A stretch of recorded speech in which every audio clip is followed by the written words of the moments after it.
John Knox, a professional assassin, is employed by Xavier Crane, a notorious crime boss. Despite being estranged from his family, he is involved in a romantic relationship with Annie, a Krakowian immigrant who he meets every Thursday. Unfortunately, Knox is later diagnosed with a rapidly progressing form of dementia. He later visits his physician for a routine checkup, during which the doctor discovers that Knox was suffering from the progressive Creutzfeldt-Jakob disease. Concerned, Knox inquired about his remaining time, to which the doctor responded that he had only a few weeks left, not even a full month. The doctor advised Knox to make any necessary arrangements before his mental faculties deteriorated. John Knox meets his friend Ray McKinnon at the restaurant. He later tries to complete one final task alongside his partner, Thomas Muncy. During the assignment, John and Thomas enter the residence through separate entrances. While John is in the room of his intended target, signs of his mental illness start to surface. After successfully eliminating his target, John accidentally takes the life of the woman who was in the shower with him.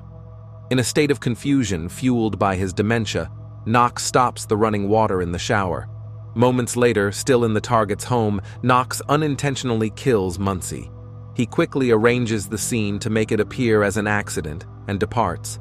Later, he informs his superior that he mistakenly caused the death of his partner.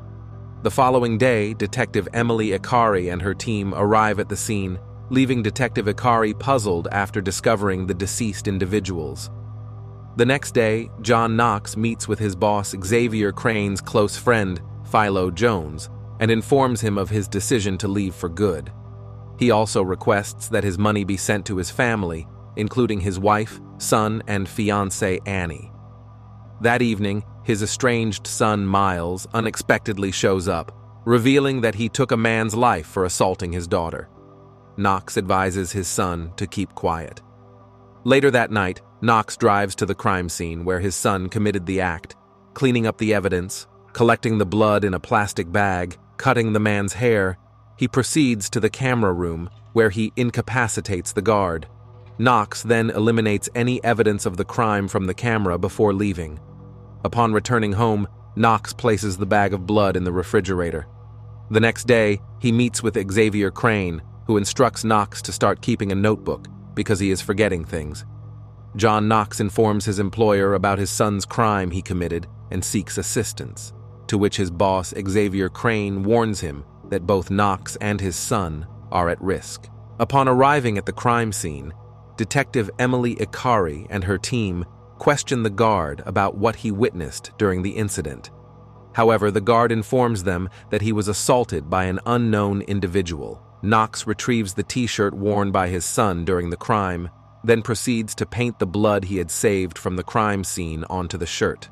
When his fiancée arrives, he politely asks her to leave as he is engrossed in his work. Later, he meets his son at a restaurant and advises him to make stories up with the police if questioned. He also instructs his son to inform the detectives that he cut his hand on broken glass.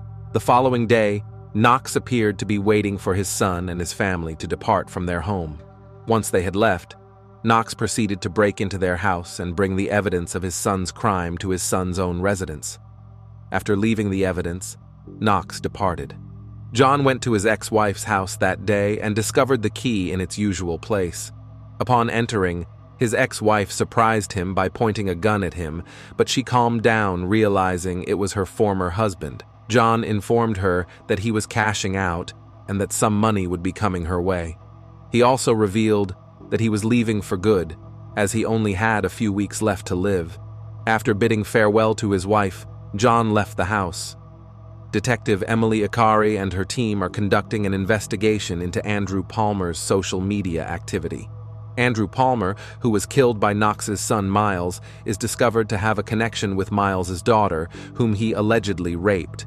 The team swiftly apprehends Miles and his family members for questioning and thoroughly investigates each of them. Detective Emily shows Miles surveillance image of him going to Andrew Palmer house, which he says, "I was telling him to stay away from my daughter." Simultaneously, a warrant is obtained to search Miles's residence. As the investigation progresses, Detective Emily Ikari informs Miles at the station that incriminating evidence has been found, leading to his arrest for the crime. After becoming disoriented in the forest, Knox unearths his collection of diamonds at a cabin that belonged to his family. Crane picks up Knox and drives him home. Upon arrival, he is confronted by a gang of thieves and Annie, who had discovered Knox's dementia and the diamonds on his hand. Knox tosses the diamonds away, resulting in the demise of the burglars. Knox then confronts Annie at gunpoint and informs her that she would have received a portion of the money anyway. Distraught, Knox calls Xavier, who wishes him luck, before alerting the authorities as part of their scheme, leading to his arrest by Detective Ikari. The police later find indications that the evidence discovered at Miles Knox's residence may have been tampered with and planted by Knox, suggesting that Knox may have framed his own son for the crime. When questioned by Ikari about a possible motive, Miles, recalling his father's accusation of him in prison, shifts the blame entirely to Knox. He is subsequently released. Several weeks later, Miles visits his father in jail. Knox, now completely devoid of his mental faculties, does not recognize his own son, and is later transferred from prison to a medical facility with only a few weeks left to live. Miles and his mother receive equal portions of Knox's wealth, ensuring the fulfillment of his retirement plan. Annie, who is spared, is depicted receiving Knox's library, and the movie concludes with a catatonic Knox gazing out a window,